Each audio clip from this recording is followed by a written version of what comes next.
what is that one thing Bollywood don't have and one thing that Hollywood don't have? Hollywood doesn't have Shah Rukh Khan.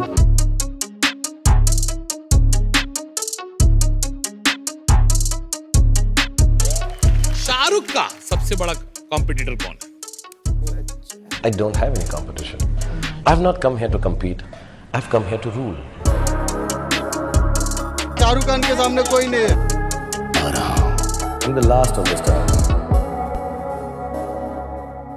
जनवरी 2023 शाहरुख खान 4 साल के लंबे break के बाद साल की पहली फिल्म रिलीज करते हैं पठान, जिसने अपने पहले वीक में ही ऑल ओवर इंडिया में 330 करोड़ का कलेक्शन किया और उनके करियर की पहली फिल्म बनी जिसने 1000 करोड़ के माइलस्टोन को क्रॉस किया। फिर सितंबर में आई जवान, जिसने पठान का भी रिकॉर्ड तोड़ते हुए 1150 करोड़ का कलेक्शन किया और इसी के साथ SRK ने बॉलीवुड को ऐसा रिवाइवल दिया जो किसी ने सोचा ही नहीं था। लेकिन अब यह सवाल ही आता है कि आखिर ऐसा हुआ कैसे, क्योंकि अगर आपको याद हो तो 2022 में जहां बड़े से बड़े एक्टर की मूवीज फ्लॉप हो रही थी, जिनमें से कुछ मूवीज तो अच्छी भी थी, लेकिन बाइकॉट ट्रेंड की वजह से ये मूवीज अपना बजट भी रिकवर नहीं कर पाई। लेकिन इन सब के बावजूद आखिर तो SRK ने ऐसा क्या किया that he became audiences favourite, और क्यों SRK को लास्ट ऑफ द स्टार्स कहा जाता है।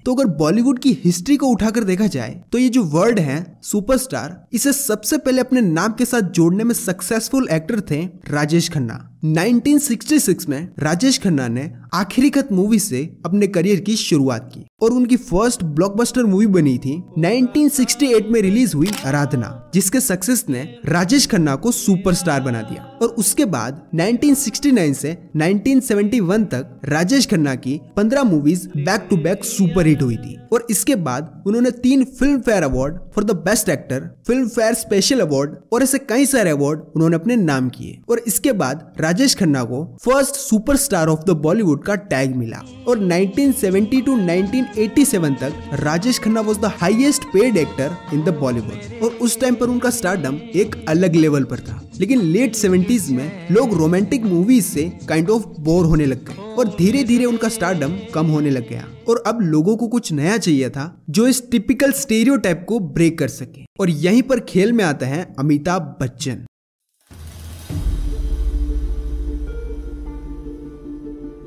जिन्होंने 1969 में 7 हिंदुस्तानी मूवी से अपना डेब्यू किया, लेकिन उनको शुरू में काफी ज्यादा फेलियर फेस करना पड़ा। लेकिन 1973 में ही ओम प्रकाश मेहरा की फिल्म जंजीर से अमिताभ बच्चन ने बॉलीवुड में ब्लॉकबस्टर का खाता खोल दिया, जिसके बाद काफी सारी एक्शन मूवीज में उन्हें कास्ट किया जाने लगा और इसी के साथ उन्हें एंग्री यंग मैन का टाइटल भी मिल गया था। और सिर्फ 1981 में ही उनकी 6 back to back films super hit हुई थी और 1970 से लेकर 1990 तक भी अमिताभ बच्चन की लगभग सारी मूवीज सुपर हिट हुई थी। दीवार, शोले और कूली जैसी सुपर हिट मूवीज ने उन्हें सुपरस्टार बना दिया। उनकी डायलॉग डिलीवरी, उनका स्क्रीन प्रेजेंस और उनकी एंग्री यंग मैन वाली पर्सनालिटी लोगों को काफी पसंद आई और इसके बाद उनकी जितनी भी फिल्म रिलीज हुई वो सारी सुपर हिट थी, लाइक दोस्ताना, शान, नसीब एंड मेनी मोर। और इस टाइम पीरियड में वो बॉलीवुड के सबसे सक्सेसफुल और सोलो सुपरस्टार थे। लेकिन कूली मूवी की शूटिंग में एक इंजरी की वजह से उन्होंने 4-5 साल के लिए ब्रेक ले लिया, जिसके बाद उन्होंने फिर से 1988 में शहंशाह मूवी से कमबैक किया और इसके बाद उन्होंने काफी कम मूवीज में एज अ लीड काम किया था और बढ़ती एज की वजह से उनको सोलो मूवीज भी ऑफर होना बंद हो गई थी। लेकिन इसके बाद भी उन्होंने काफी अच्छी मूवीज की, जैसे मोहब्बतें और K3G, जिसमें अपने आउटस्टैंडिंग परफॉर्मेंस से वो लोगों को याद दिलाते रहते हैं that he was the superstar. और आज भी वो इंडस्ट्री में काफी अच्छा काम कर रहे हैं and no doubt he is the living legend of Indian cinema.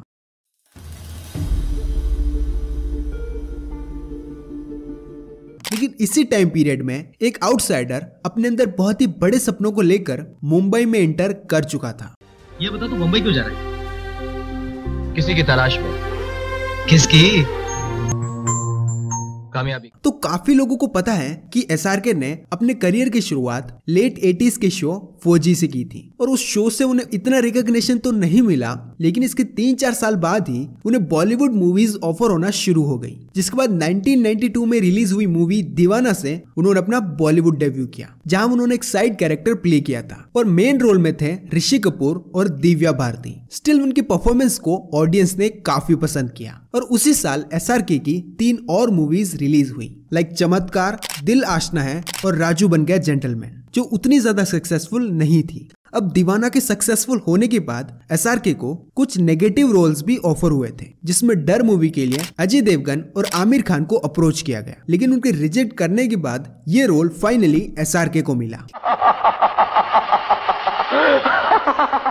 Similarly Baazigar movie में भी रोल सबसे पहले सलमान खान को ऑफर किया गया था, लेकिन सलमान भाई कोई भी नेगेटिव रोल प्ले नहीं करना चाहते थे और फिर इसके लिए भी एसआरके को कास्ट किया गया and we know the rest. Baazigar और डर मूवी के सक्सेस के बाद एसआरके का करियर बॉलीवुड में as a great actor start हो चुका था और इसके बाद फाइनली वो टाइम आया जब 1995 में डीडीएलजे रिलीज हुई, जो इंडिया की लॉन्गेस्ट रनिंग फिल्म बनी ऑफ ऑल टाइम, जो आज भी मुंबई के मराठा मंदिर थिएटर में लगती है और आज भी इस फिल्म के शोज हाउसफुल रहते हैं। अब स्लोली और back to back romantic roles करने की वजह से एसआरके की इमेज एज रोमांटिक हीरो बनने लग गई थी, जिसे उन्होंने कंटिन्यू किया और बैक टू बैक दिल तो पागल है, कुछ कुछ होता है और K3G जैसी रोमांटिक ब्लॉकबस्टर की लाइन लग गई। अब ऐसा नहीं था कि उनकी डोमिनेंस को कभी किसी ने चैलेंज नहीं किया। Movie is really nice. It's very good. आपके सामने बोर्ड है, हाउसफुल जा रहा है। It's a fantastic movie. Fantastic movie.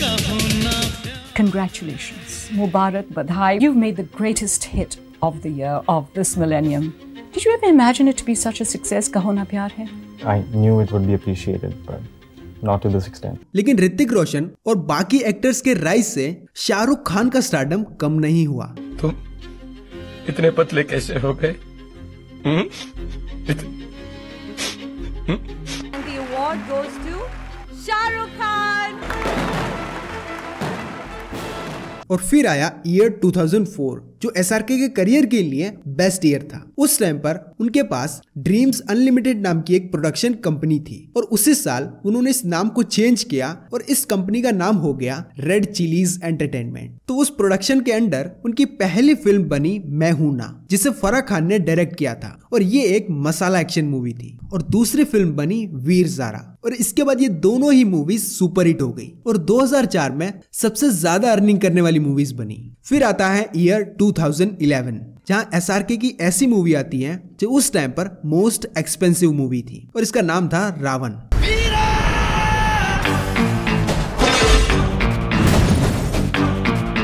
लेकिन इस एक्सपेरिमेंटल मूवी को ऑडियंस ने बिल्कुल भी पसंद नहीं किया। हमको तो पसंद नहीं आई। अभी Very bad movie. Good. बच्चे लोगों के लिए पिक्चर है। बच्चा पार्टी प्लीज एंजॉय। लोगों ने कहा कि यार इस मूवी के वीएफएक्स तो हॉलीवुड से काफी खराब है और ये तो बच्चों के लिए बनाई गई है एंड ब्ला ब्ला ब्ला। इस मूवी का उस टाइम पर बजट था 130 करोड़ और इसने टोटल कलेक्ट किया था 58 करोड़। लेकिन रावण मूवी की वैल्यू आज के टाइम में हुई है जब लोगों ने 600 करोड़ में बनी आदि पुरुष देखी और लोगों को ये रियलाइज हुआ कि Ravan movie ahead of time थी और ये अपने टाइम से काफी पहले रिलीज हो गई। अगर आज के टाइम में ये मूवी रिलीज होती तो ये एक सुपर हिट होती और इस मूवी का कॉन्सेप्ट और वीएफएक्स इतना यूनिक था, आज भी बॉलीवुड उस लेवल की मूवी नहीं बना पाया। एसआरके के अंदर एक क्वालिटी है जिसे हम कहते हैं आउट ऑफ द बॉक्स सोचना या फिर लॉन्ग टर्म के लिए सोचना।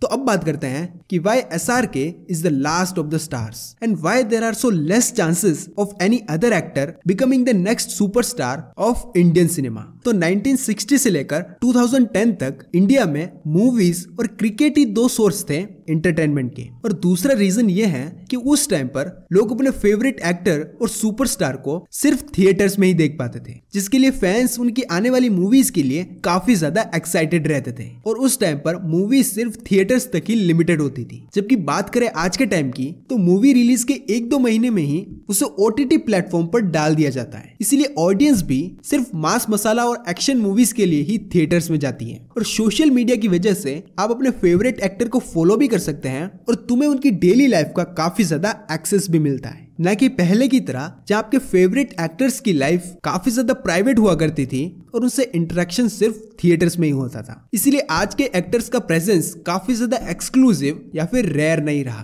और इसी वजह से उनका ऑडियंस में अब इतना क्रेज भी नहीं रहा जो उन्हें एक स्टार से सुपरस्टार बनाता है। और अब इंडियन सिनेमा काफी रैपिडली ग्रो हो रहा है और रीजनल फिल्म्स भी अब पैन इंडिया में और ग्लोबल लेवल पर रिलीज हो रही हैं। सो अब इंडियन सिनेमा में कोई एक सुपरस्टार रूल नहीं करता और अब ऑडियंस भी इतना ज्यादा केयर नहीं करती कि वो जिस मूवी को थिएटर में देखने जा रहे हैं उसमें कोई सुपरस्टार है या फिर नहीं। अगर मूवी में दम है तो लोग उसे जरूर सपोर्ट करेंगे और थिएटर्स में भी देखने जाएंगे। सो अब इंडियन ऑडियंस काफी ज्यादा चेंज हो चुकी है और उनके प्रेफरेंसेस भी। सो इसीलिए राजेश खन्ना, अमिताभ बच्चन और SRK जैसा क्रेज किसी और एक्टर के लिए क्रिएट होना बहुत ही ज्यादा मुश्किल है। यस, देयर आर एक्टर्स जिनका अभी भी इंडिया में काफी ज्यादा क्रेज है और ऑडियंस उनके लिए काफी ज्यादा पागल है। नेक्स्ट सुपरस्टार बनने के लिए कई सारे एक्टर्स हैं जिनमें पोटेंशियल है, जैसे कि ऋतिक रोशन और रणबीर कपूर, लेकिन अगर ऑडियंस में उतना क्रेज ही नहीं रहा तो कोई एक्टर स्टार तो बन सकता है लेकिन सुपरस्टार नहीं। और ऐसा ही कुछ SRK के साथ भी हुआ था। जब 4-5 साल पहले उनकी सारी फिल्म फ्लॉप हो रही थी तो लोगों ने कहना शुरू कर दिया, What went wrong with Shahrukh Khan? Fan picture total disappointment. पहली बार शाहरुख खान का बकवास पिक्चर देखा हूँ। पढ़ेली पिक्चर है। I could only ask, ये सब क्या हो रहा है? फिल्म में कुछ लॉजिक ही नहीं था कुछ। With the actor turning 54 this year, the window to justifiably milk that genre has come to an end.